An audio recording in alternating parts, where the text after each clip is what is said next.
প্রিয় দর্শক, শুভেচ্ছা আরেকবার। সোজা কথায় আমরা কথা বলছি ডেস্টিনি ও এমএলএম ব্যবসা নিয়ে, এবং আমাদের সঙ্গে রয়েছেন ডেস্টিনি গ্রুপের প্রেসিডেন্ট লেফটেন্যান্ট জেনারেল অবসরপ্রাপ্ত হারুনুর রশিদ বীর প্রতীক এবং সাংবাদিক ও লেখক মনোয়ার হোসেন। দর্শক, আমরা আবার আলোচনায় ফিরে যাচ্ছি আপনাদের প্রশ্ন দিয়ে। বিরতির আগে দুজন দর্শক প্রশ্ন করেছিলেন।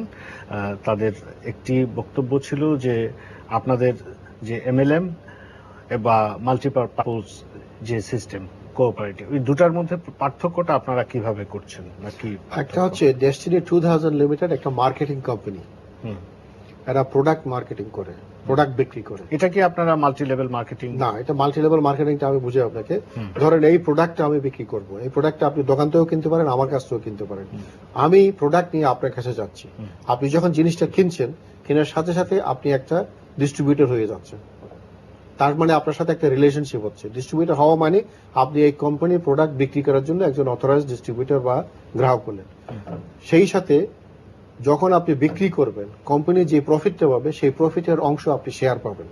কাজে এইখানে ডেস্টিনি 2000 লিমিটেডে যারা সদস্য, তাদের নাতে গেজেট স্টেক, কারণ সে যেটা কিনছে সেটা টাকা দিয়ে কিনছে, কেনার পর সে প্রোডাক্টটা নিয়ে চলে যাচ্ছে। এখানে তার নিরন্তর কিছু নেই। যেটা থেকে যাচ্ছে সেটা হচ্ছে সে যেগুলি বিক্রি করবে তার কমিশনটা সে পাবে কিনা টাইমলি। এটা হচ্ছে ডেস্টিনি 2000 লিমিটেড, এবং এখানে প্রায় 45 লক্ষ সদস্য আছে। তারপরে আসতেছে ডেস্টিনি মাল্টিপারপাস কোঅপারেটিভ সোসাইটি। যে কোনো কোঅপারেটিভ সোসাইটির মতো সেই মাল্টিপারপাসে আপনাদের কত গ্রাহক? আচ্ছা, আমরা বলছি মাল্টিপারপাস কোঅপারেটিভ সোসাইটির সদস্য হওয়ার দুটো শর্ত। একটা শর্ত হচ্ছে আপনাকে ডেস্টিনি 2000 লিমিটেডের সদস্য হতে হবে, কারণ মাল্টিপারপাস কোঅপারেটিভ সোসাইটি করা হয়েছে ডেস্টিনি 2000 লিমিটেডে যারা ডিস্ট্রিবিউটর হবে তাদের কল্যাণার্থে। তো সেজন্য আপনাকে প্রথমে ডেস্টিনি 2000 লিমিটেডের সদস্য হতে হবে, তারপরে আপনি অন্তত একটি শেয়ার কিনে ডেস্টিনি মাল্টিপারপাস কোঅপারেটিভ সোসাইটির সদস্য হতে পারবেন। এখনো পর্যন্ত মাল্টিপারপাস কোঅপারেটিভ সোসাইটির সদস্য সংখ্যা হচ্ছে প্রায় 6,40,000। আচ্ছা, এখন অনেকে মনে করেন যারা ডেস্টিনির সদস্য তারা সকলেই কোঅপারেটিভের সদস্য। না, কোঅপারেটিভের সদস্য হচ্ছে মাত্র 6,44,000, আর ডেস্টিনির সদস্য হচ্ছে প্রায় 45 লক্ষ।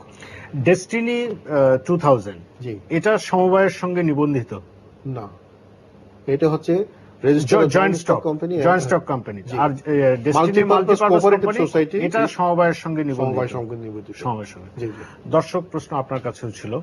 আমার যেখানে উনি যে লেবেলিং মানে মার্কেটিং ব্যাপারটা করেছেন, তো আমার মনে হয় since the matter is being dealt by the company itself, আমার মনে হয় জেনারেল সাহেব would be in better position to explain that.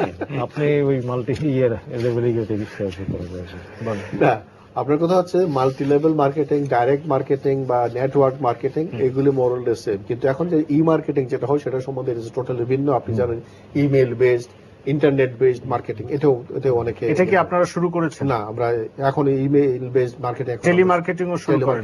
ওটা দেশে, আমাদের দেশেই বোধহয় এখন ডোর টু ডোর মার্কেটিংটা আপনাদের শুরু হয়েছে। ডোর টু ডোর মার্কেটিংটা, নেটওয়ার্ক মার্কেটিং ও শুরু হয়েছে।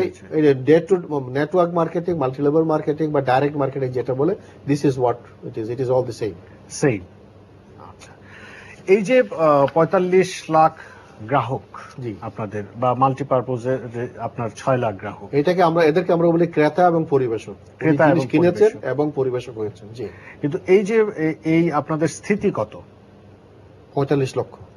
না, টাকার অঙ্কে তো বলা যাবে না, আমি তো বলতে পারবো না এটা, কারণ it varies every week, it is vary, এটা ভেরি করতেছে। কারণ আপনি যে প্রোডাক্টটা নিচ্ছেন, হ্যাঁ, এই প্রোডাক্টের একটা ভ্যালু আছে। আপনি যদি একটা গ্লাস কেনেন এটার ভ্যালু, আর একটা টিভি কিনলে এটার ভ্যালু তো অন্যরকম। বাট প্রতি সপ্তাহে প্রায় 25 থেকে 30,000 সদস্য নতুন হচ্ছে। এখন আমি একটু অ্যাড করতে পারি এখানে।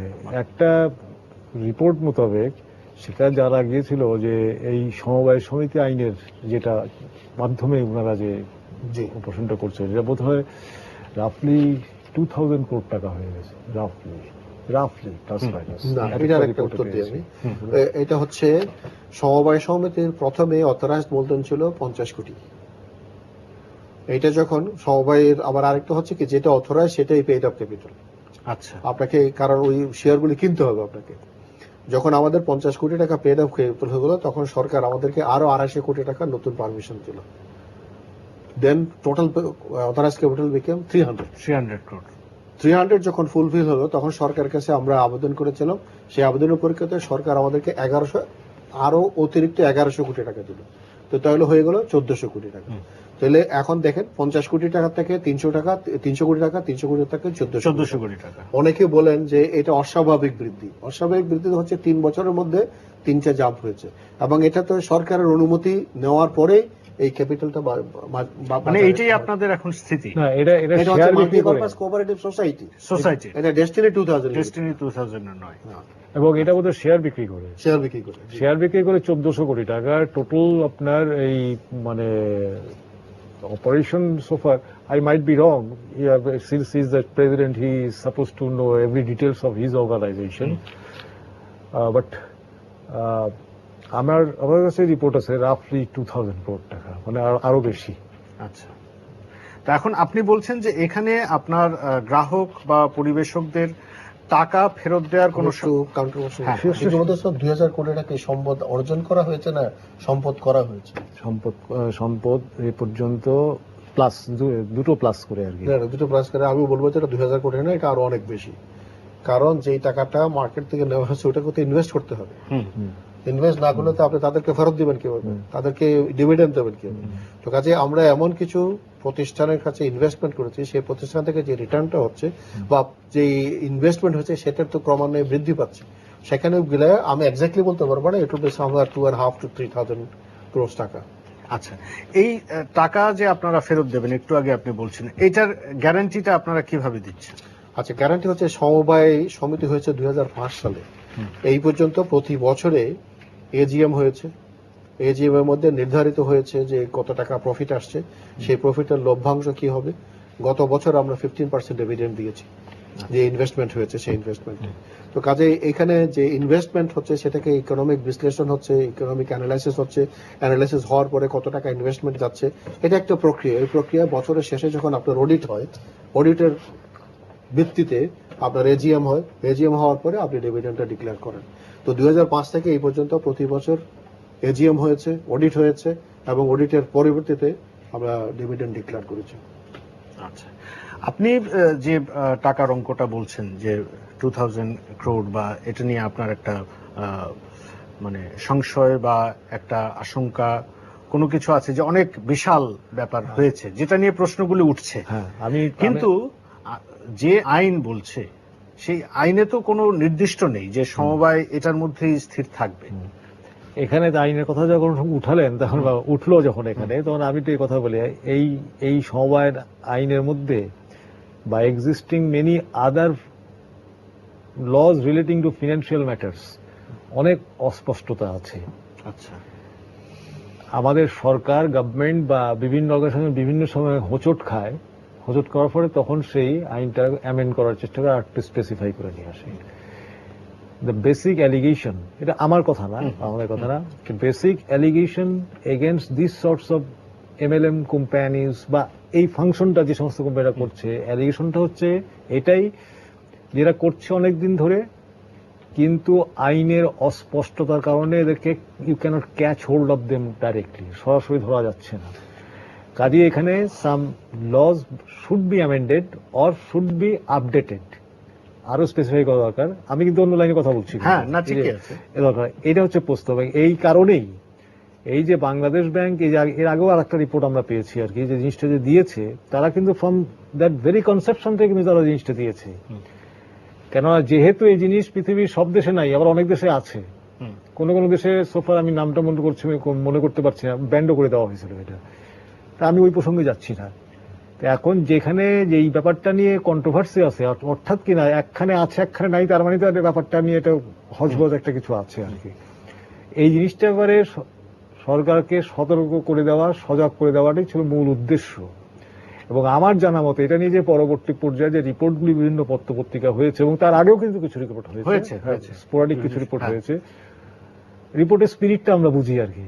উদ্দেশ্য হচ্ছে যে সজাগ করে দেওয়া, well if it is suitable to the country, অথবা আমাদের অর্থনীতির জন্য যদি জিনিসটা সুবিধাজনক হয়, তাহলে পরে সেটাকে একটা সিস্টেমের মধ্যে নিয়ে আসো, so that it works properly, functions properly, simultaneously the stakeholders in it are not, or the interest of the stakeholders are not jeopardized. না, যে কথাগুলি হচ্ছে সেই আপনার আশঙ্কা যে বলা হচ্ছে যে সমবায় আইনে আছে, খুব ভালো কথা, কিন্তু এটার সম্পদ সীমাবদ্ধ করে দেওয়া উচিত যে এর মধ্যে তারা ফাংশন করবে, এর বাইরে গেলে সেটা ব্যাংকিং আইনে চলে আসবে। That should be, yes, I thank you. আমি মানে আমার স্পিরিটও সেটা ছিল, it should be like this. কেন না, সে ফর এক্সাম্পল আমি একটা হাইপোথেটিক্যাল কথা বলি, কোন একটা এখানে কমার্শিয়াল ব্যাংকের মনে করেন তার পেইড আপ ক্যাপিটাল রাফলি 10,000 কোটি টাকা, সে হাইপোথেটিক্যাল। এখন যদি দেখা যায় যে কোন সমবায় সমিতি outside the perimeter of the central bank কাজ করতে, আরো হয়তো দেখা গেল পেইড আপ ক্যাপিটাল না, তার ওই মানে মেম্বারশিপের ক্যাপিটাল থেকে মনে করে তার হয়ে গেল 12,000 কোটি টাকা। এখন আলটিমেটলি টাকার অঙ্কে বা অপারেশনাল বা ফাংশনাল ওয়াইজ সমবায় কিন্তু উপরে চলে গেছে, কিন্তু should that be allowed or run like that? এত বড় একটা বিশাল জিনিস, পার্টিকুলার ডেফিনিট কোন রেগুলেশন থাকবে না, এটা তো সবার জন্যই খারাপ। না, এখানে একটা বিরাট রিস্ক থেকে এখানে যায়। একটা কথা আমি বলি, হ্যাঁ, এই বইটাতে কিভাবে সম্পদ আহরণ হবে, কিভাবে সম্পদটা ইনভেস্টেড হবে এবং কিভাবে সম্পদের মুনাফা ডিস্ট্রিবিউট হবে, it is absolutely clear and precise আমি বলবো। এখন সমস্যাটা দাঁড়াচ্ছে যে আপনি জনগণের সাথে ডিল করেন নাকি আপনার সদস্যদের নিয়ে ডিল করেন। সদস্যরা যদি নিজেদের মধ্যে আলোচনার মাধ্যমে নিজেরা যদি মনে করে যে হ্যাঁ আমরা আমাদের সম্পদ বৃদ্ধি করব, তাহলে আমার মনে হয় এখানে কোনো সমস্যা হওয়ার কথা না। যেখানে নীতিমালা নাই বলে বলছেন, সেই নীতিমালার সেই প্রশ্ন আমি আসছি, সেটা হচ্ছে মাল্টি লেভেল মার্কেটিং বা আমরা যেটাকে এমএলএম বা নেটওয়ার্ক বা ডাইরেক্ট মার্কেটিং বলছি, এই ব্যবসার কোনো নীতিমালা নেই বাংলাদেশে, এখনো নীতিমালা নেই। আমরা মানে পার্টিকুলারলি ডেস্টিনি গ্রুপ সরকারকে বারবার অনুরোধ জানাচ্ছি, আজকেও আপনার এই অনুষ্ঠানের মধ্যে যত শীঘ্র সম্ভব আপনারা multi level marketing, direct marketing, network marketing এর নীতিমালা প্রবর্তন করুন, যাতে কোনো পাবলিক প্রতারিত হতে না পারে। যেমন আমি আপনাকে একটা উদাহরণ দিচ্ছি, উদাহরণটা কি, আমরা বলছি আমাদের 45 লক্ষ সদস্য আছে, প্রত্যেকটি সদস্য ডেস্টিনির পক্ষে একজন ডিস্ট্রিবিউটর। এখন সে যদি আপনার কাছে যায় এবং গিয়ে বলে যে ঠিক আছে আপনি এই জিনিসটা কেনেন, এই জিনিসটা কিনলে আগামী 3 মাসের মধ্যে আপনি একটা টিভি পাবেন। মনোর ভাই একটু আগে বলছেন যে প্রলোভন, আপনি প্রলোভিত হলেন যে ভাই আমি একটা চশমা কিনলে একটা টিভি পাবো, আমি চশমাটা কিনি। তাহলে এখানে দায়িত্বটা কার? যে ব্যক্তি কিনছে এবং যে ব্যক্তি বিক্রি করছে, দুইজনের সমভাবে দাঁড়িয়েছে। কারণ কোম্পানির মার্কেটিং পলিসিতে যদি এটা অ্যালাউড না হয় যে আপনি চশমা কিনে টিভি দিতে পারবেন, এটা অ্যালাউড না, বা এটা কোথাও নাই মার্কেটিং পলিসি। মার্কেটিং পলিসি বলতেছে আপনি চশমাটা বিক্রি করলে আপনি 2 টাকা কমিশন পাবেন, অতটুকু পর্যন্ত সে বলতে পারবে। তার বেশি যেতে বলবে তাহলে সেখানে প্রতারণার তার আশ্রয় নিচ্ছে কে? যে ডিস্ট্রিবিউটর। আমরাও এমন আইন চাই যে আইনের মাধ্যমে কোনো ডিস্ট্রিবিউটর প্রতারণা করতে না পারে। এই আইনের মাধ্যমে এমন কেউ প্রতারিত না হয় যে টাকা দিলেও সে প্রোডাক্ট পেল না, বা কি ধরনের প্রোডাক্ট পেল সেটা সম্বন্ধিত সুনির্দিষ্ট নীতিমালা থাকে, আমরা সেটা চাই। এখানে আমি একটা কথা বলতে চাই আপনাকে, সেটা হলো ডেস্টিনি 2000 সালে শুরু করা থেকে শুরু করে এই পর্যন্ত যে 45 লক্ষ লোক শুধু যে ডেস্টিনির সাথে জয়েন করেছে তা নয়, তারা এই মার্কেটিং করে আজকে আমি গর্বের সাথে বলতে পারি তারা সকলে আত্মনির্ভরশীল এবং নিজের পায়ে দাঁড়িয়ে নিজের পরিবার রান করছে, এবং অনেকে সামাজিক কাজকর্ম করছে, অনেক স্কুল, কলেজ, মাদ্রাসা, রাস্তাঘাট তৈরি করতেছে, এরকমও আছে। এবং আমার যতটুকু মনে পড়ে, it's about 15 to 20,000 people those who are tax payer, সরকারকে ইনকাম ট্যাক্স পে করে, and is created by destiny 2000 limited only. আচ্ছা, এই যে এখন আপনারা যেটা বলছেন যে আইনটি আপনারাও চান, খুব ভালো কথা, কিন্তু এখন আইনটি নেই, কিন্তু এই আইনের ফাঁক দিয়ে আপনারা আপনাদের কোম্পানিকে আরো দূর নেওয়ার চিন্তা করছেন, কিন্তু নিতে পারছেন না, এরকম কোন পরিস্থিতি কি হয়েছে? আমরা যেটা বলেছি, দেখেন এখানে আমি বলছি আত্মকর্মসংস্থান সৃষ্টি। বর্তমান সরকার ক্ষমতায় আসার পরে একটা ডিক্লারেশন দিয়েছিল যে প্রতি ঘরে ঘরে একটি এমপ্লয়মেন্ট সৃষ্টি করবে, প্রত্যেক পরিবারে যে একজন রোজগার ক্ষমতা সৃষ্টি করবে। আমরাও সেটার সাথে একমত। বাংলাদেশের অর্থনৈতিক মুক্তি যদি আসতে চায় তাহলে আসতে হবে আত্মনির্ভরশীল কর্মসূচি দিয়ে। আপনি সরকার কোনোভাবেই 45 লক্ষ লোককে চাকরি দিতে পারবে না, যত চেষ্টাই করুক না কেন, ইট ইজ ইম্পসিবল। তো আপনি যদি এমন কর্ম সৃষ্টি করতে পারেন যার মাধ্যমে সে নিজের পায়ে দাঁড়াতে পারে, আমরা চাচ্ছি, আমাদের একটা টার্গেট 2006 সালে আমরা সেট করেছিলাম যে 2012 সালের মধ্যে আমরা অন্তত 1 কোটি পরিবারকে এই ডেস্টিনি মাল্টি লেভেল মার্কেটিং বলেন, ডাইরেক্ট মার্কেটিং বলেন বা নেটওয়ার্ক মার্কেটিং এর সাথে আমরা সম্পৃক্ত করব। দেখা যায় এখানে বাধার মতো সেরকম কোনো আছে বলে আমি না। মনে করি না। আচ্ছা, আমি একজন দর্শক আছেন আমাদের সঙ্গে। হ্যালো হ্যালো, আসসালামু আলাইকুম। ওয়ালাইকুম সালাম, কে বলছেন? মিরপুর থেকে আমিনুল ইসলাম বলছি। জি বলুন, ঢাকা। বলুন। আমি একটা প্রশ্ন করতে চাচ্ছি যে মাল্টিপারপাস কোঅপারেটিভ সোসাইটি আমানত সংগ্রহ যে করছে, এটার জন্য মাল্টি লেভেল মার্কেটিং প্রতিষ্ঠানকে কোনো কমিশন দিতে পারে কিনা, এবং এটা মূলধন সংগ্রহ যে, এটা আমার প্রশ্ন। আচ্ছা, ধন্যবাদ। বুঝিনি, জিনিসটা বুঝিনি, আবার একটু বলবেন আপনি? দর্শক, আপনি আরেকবার প্রশ্নটি করতে পারেন। মনে প্রায় বুঝছেন?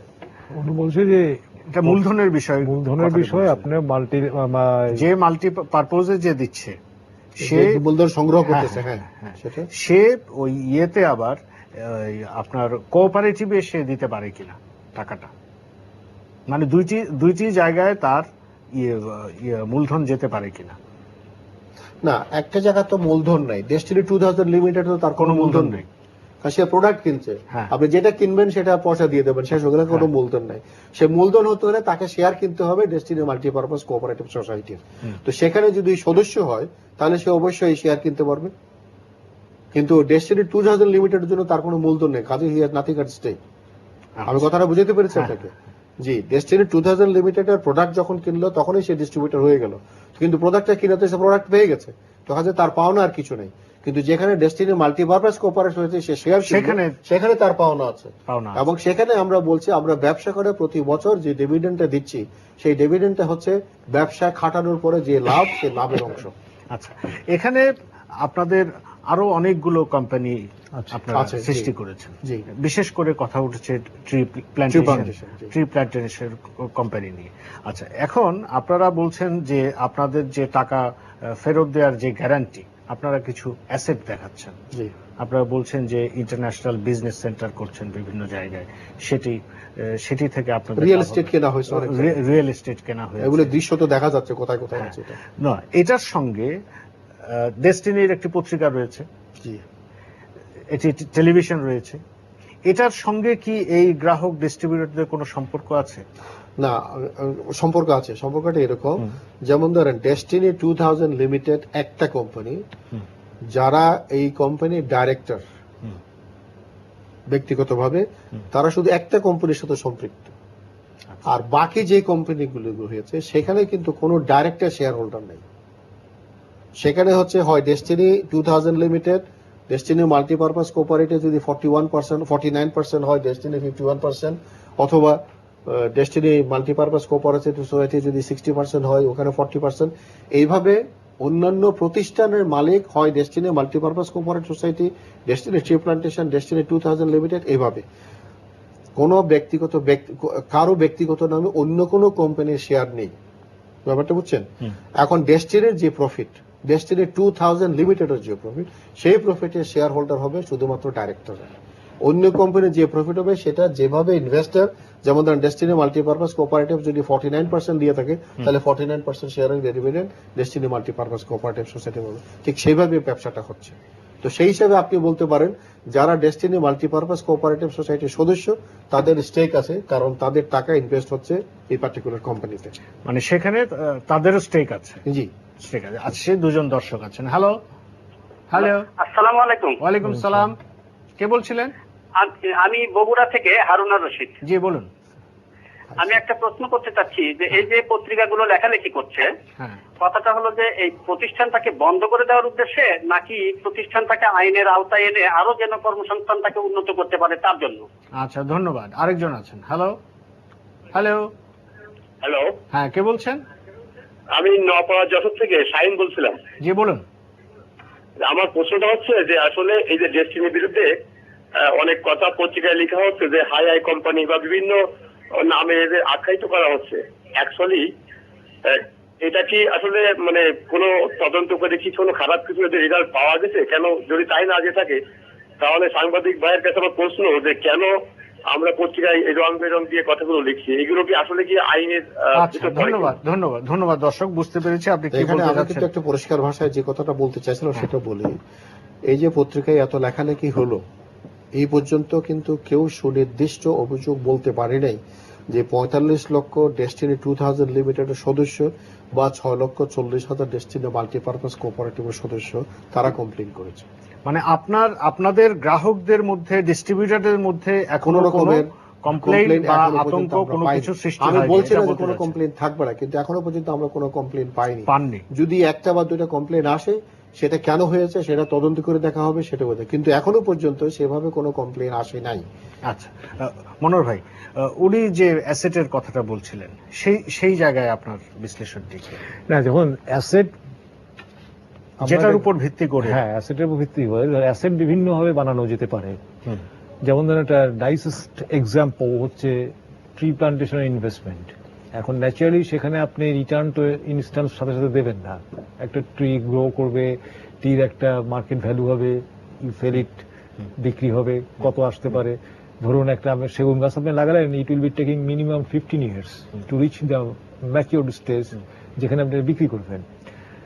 তে after 15 years it's a long term investment. কিন্তু 15 বছরের জন্য আপনি ইনভেস্টমেন্ট যাই হোক, 5 টাকাই হোক 10 টাকাই হোক, that is not the point. Point is আপনি 15 years বা 12 years পরে আপনি ডিভিডেন্ডটা পাবেন। It's a sort of dividend ধরুন আর কি, আমরা ওই হিসাবে থাকি দেখি।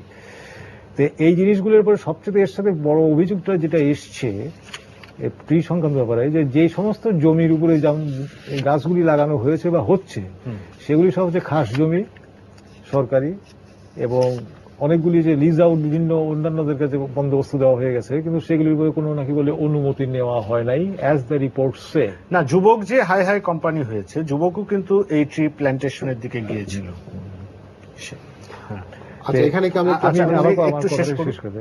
কাজেই এইখানে যে আপনার জিনিসটা, যে কথাটা বলছিলাম, যে এখন সেইভাবে যদি আপনি যেতে চান বা সরকার যদি মনে করে, আমি ব্যক্তিগত যে ভদ্রলোক প্রশ্নটা করলেন, এই কথাটা কিন্তু আমি আগে বলে দিয়েছি, কিন্তু যে অ্যাকচুয়ালি স্পিরিটটা হচ্ছে গায়ে it should come under a frame, একটা রাইট, একটা লিগ্যাল ফ্রেমের আওতায় আসুক। কোন রকম আইনগত অস্বচ্ছতা না বলে হেজিনেস এর বাংলা আমি ঠিক বলতে পারবো, অস্পষ্টতা যেন না থাকে, ক্লিন, এইটাই হচ্ছে মূল স্পিরিট। এখন ধরুন একটা রিপোর্টের তো ইন্টারপ্রিটেশন বিভিন্ন ভাবে হবেই, 10 জন লোক 10 রকম ভাবে তার ওয়েতে ইন্টারপ্রিট করবে, ওটা কোনো ব্যাপার না, ওটা প্রফেশনাল হ্যাজার্ড, সেটা আমরা নেই, এটা আমরা জানি। সেভাবে বলছে যে ঠিক আছে, হোক, গভর্নমেন্ট একটা ইনকোয়ারি করছে তো করুক, let the facts come out, কি আসে দেখা যাক। যদি দেখা যায় যে হ্যাঁ, এর মধ্যে যে সমস্ত রিপোর্ট বেরিয়েছে তার 40% 50% সত্যতা আছে, দেন ইটস এ বিগ। আর যদি দেখা যায় যে না, তেমন কিছু ব্যাপার নাই, তাহলে পরে let it be lesson for the ওল। কিন্তু এই সাথে একটা জিনিস আমি অবশ্যই বলবো, এখানে যে বা যারা শেয়ার বাজারের মতন আর কি, যে বা যারা ইনভেস্ট করছেন, তাদের কিন্তু নিজেদের একটু হুঁশিয়ার হওয়ার প্রয়োজন আছে। ধন্যবাদ। আপনি কি? না, আমি দুইটা কথা বলতে চাচ্ছি। একটা কথা হচ্ছে যে সমস্ত জমিতে গাছ লাগানো হয়েছে এটা খাস জমি, কথাটা সত্যি। কিভাবে আমি বলি, প্রথম কথা হচ্ছে যে আমাদের নীতি হচ্ছে পরিত্যক্ত জমি, অনাবাদি জমি। কোনো কেউ বলতে পারবে না যে ধানের জমিতে আমরা গাছ লাগিয়েছি বা কোনো ফসলি জমিতে আমরা গাছ লাগিয়েছি। চট্টগ্রাম, পার্বত্য চট্টগ্রামে অনেকের নামে 25 একর জমি বরাদ্দ হয়েছিল সেই এরশাদ সরকারের আমলে, এবং তারা সেই অ্যালটমেন্টে নিয়ে বসে আছে, এখানে কোনোদিন কিছু হয়নি। পাহাড় হওয়ার থেকে শুরু করে এই পর্যন্ত সে পাহাড়টা পরিষ্কার করে বন লাগানো হয়েছে। কিভাবে? আপনি যদি সেই জমির মালিক হয়ে থাকেন, আপনার সাথে আমার সাথে কন্ট্রাক্টটা হচ্ছে গাছ লাগানো, এবং গাছের যে প্রফিট সেই প্রফিট শেয়ারিং। জমির মালিকানা কিন্তু আমার না, জমির মালিকানা যার নামে সরকার অ্যালটমেন্ট দেয় তার নামেই থেকে যাবে। তো কাজে এইখানে যে সরকারের জমিতে আমরা বিনা অনুমতিতে গাছ লাগিয়েছি, কথাটা ঠিক নয়। কারণ আপনার জমিতে আপনি গাছ লাগাবেন না, সরিষা লাগাবেন না, ধান লাগাবেন, সেটা ইজ পিওরলি ইওর ব্যাপার। আপনি যখন গাছ লাগাতে দিয়েছেন, আমরা আপনাকে মানে আপনাদের কোনো একটা আন্ডারস্ট্যান্ডিং, সমঝোতা বা অনুমতি নিয়েই আপনারা সেই কাজটি করছেন? না, ওনার সাথে agreement signed agreement, did of agreement. Did of agreement আছে। আমরা যখন গাছটা ম্যাচিউর হবে, এখানে 3 ধরনের গাছের প্যাকেজ আমরা করেছি, 6 বছর, 9 বছর, 12 বছর। তো 6 বছরের যেটা, সেটা এই বছরে ম্যাচিউর হবে, এই আগামী মাস থেকে ম্যাচিউরিটি শুরু হবে, এখান থেকে আমাদের দিতে শুরু করতে হবে। তো সেখানে আপনার সাথে আমার এগ্রিমেন্ট হচ্ছে আমরা প্রফিট শেয়ারিং করব। কারণ আপনি শুধু জমিটা দিচ্ছেন, গাছ লাগানো থেকে শুরু করে গাছ কাটা পর্যন্ত, বিক্রি করা পর্যন্ত আমার দায়িত্ব। সেজন্য আমাদের 22টি প্রজেক্টে আমরা প্রায় 1.5 কোটি গাছ লাগিয়েছি। এখন আপনি বাংলাদেশের যে পরিবেশের কথা বলেন, যেখানে প্রতি রাস্তার মোড়ে মোড়ে লেখা আছে পরিবেশ বাঁচান, গাছ লাগান, তো সেখানে 1.5 কোটি গাছ আমরা লাগিয়েছি পরিত্যক্ত জমিতে, কোনো উৎপাদনমুক্ত। তো সেখানে শুধুমাত্র গাছ লাগানো হয়নি, সেখানে অর্থনৈতিক কর্মকাণ্ড হয়েছে, জমিটাকে ব্যবহারে আনা হয়েছে। এখন যদি সরকার মনে করে সেটা অবৈধ হয়েছে, তাহলে তো আপনি বলতে পারেন যে কেন অবৈধ হয়েছে। যদি সরকার আপত্তি করে সেই ক্ষেত্রে আপনারা কি করবেন? আমরা দেশের জন্য কাজ করেছি, আমি গাছ লাগিয়েছি, গাছ তো আছে, গাছ তো আর হারিয়ে যায়নি, গাছ তো হারিয়ে যাবে না। ওটা সরকারের জিম্মায় চলে যাবে। যোগ্য সরকার জিম্মায় চলে গেলে অ্যাটলিস্ট দেশের তো লাগবে, আচ্ছা, দেশের থেকে তো হাওয়া হয়ে যাবে না। আচ্ছা, ধন্যবাদ, ধন্যবাদ। মনোহর ভাই, আমরা একেবারে এখন যে কথাটি বারবার বলছি যে এই এমএলএম বা এই কোঅপারেটিভ, এটা নিয়ে বিভিন্ন সময় কথা হয়। এখন সরকার সর্বশেষ আজকেও বলেছে যে আইনের একটি খসড়া প্রস্তুত আছে। যদিও এই আইনের খসড়া বিভিন্ন সময় যখনই আলোচনাটি উঠে তখন এটি আসে। সেটিতে কারাদণ্ডের বিধান রাখা হচ্ছে, জরিমানার বিধান রাখা হচ্ছে, 21 ধরনের ব্যবসার উপর একটি নিষেধাজ্ঞার প্রস্তাব আছে। এরকম ভাবে আইনটি হচ্ছে, লাইসেন্স নিবন্ধন অবশ্যই আছে। এটার ব্যাপারে আপনার কোনো মতামত? এক কথায় যেভাবে এসছে আর কি আইনটি বেস্ট, মানে এই এমএলএম এরও একটা ব্যবসা for streamlining and smoothing of any business. সেখানে না, আপনার যে আশঙ্কার জায়গাটি বা যে কথাটি বলা হচ্ছে যে প্রচলিত ব্যাংকিং কাঠামোর সমান্তরালে আরেকটি জিনিস বেড়ে উঠছে সমবায়ের নামে, যেটা ব্যাংকিং কে চ্যালেঞ্জ করছে, সেই জায়গায় তো আইনের চিন্তাটি করছে। সেই জায়গায় এটা হচ্ছে খুব রিস্কি ব্যাপার। এটা এই মুহূর্তে আজকে এই সময় বলা খুব মুশকিল, কিন্তু আশঙ্কা কারণ আছে। কেননা পৃথিবীর বিভিন্ন দেশে দেখা গেছে যখনই নাকি আপনার মানে ব্যাংকিং সেক্টরটা ওভারহিটেড হয়ে গেছে, আয়ত্তের বাইরে তারা যখন নাকি বেশি ঋণ দিয়ে ফেলেছে, অসুবিধায় পড়েছে। একইভাবে যদি দেখা যায় যে শিডিউল ব্যাংকের আওতায় আমার এত টাকা অপারেট করতে, আর আনশিডিউল ব্যাংকের আগে এত টাকা অপারেট করছে, তখনও কিন্তু এটা ওই আশঙ্কা থেকে কিন্তু মাথার মধ্যে জিনিসটা আসছে। কাজেই এখানে একটা সুনির্দিষ্ট এবং খুব একটা শক্ত রুল থাকা দরকার, খুব, এবং রুলটা কি বলে হেজিনেস যেন না থাকে। ধন্যবাদ, ধন্যবাদ, ধন্যবাদ। আমরা আর লাস্ট মিনিট কথা বলতে পারি? আমি বলবো যত কিছুই হোক না কেন, একটা কথা স্মরণ রাখতে হবে যে প্রায় 45 লক্ষ সদস্য কিন্তু আপনাদের সঙ্গে রয়েছে, ডেস্টিনির আওতায়, তারা আত্মনির্ভরশীল হয়েছে এবং এটার উপরে তাদের পরিবার সংসার নির্ভর করেছে। আমরা চাই নীতিমালা হোক, নীতিমালার মধ্যে, কিন্তু এমন কোন ইরেশনাল কাজ না হোক যাতে এই 45 লক্ষ লোক কোনো না কোনো ভাবে বাধ্য হয় আবার রাস্তায় নেমে আসছে। সেই পরিস্থিতি আমরা হতে দিতে চাই।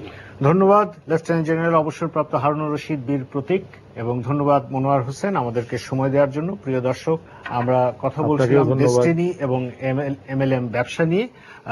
আমরা সরকারের ভেতরে যে চিন্তাটি আছে সেই চিন্তাটি দিয়ে শেষ করতে চাই। সরকার বলছে যে এক্ষেত্রে একটি কমিশন গঠন করা হবে এবং যত দ্রুত সম্ভব এই এমএলএম কে আইনের আওতায় আনা, অথবা ডিরেক্ট সেলিং আইন, যেটি সরকারের মধ্যে দীর্ঘদিন ধরে এটি কাগজে কলমে আছে বা খসড়ার মধ্যে আছে, সেটিকে বাস্তবে নিয়ে আসার একটি চিন্তা চলছে। পাশাপাশি যে চিন্তাটি আমরা বলবো যে সমবায় আইনের মধ্যেও যে ত্রুটি বা কোনো অস্পষ্টতা থাকলে সেটিও সরকার যেন বিবেচনায় নেয়, এই কথা বলে আমরা আজকের অনুষ্ঠান শেষ করছি। সবাইকে ধন্যবাদ, শুভরাত্রি।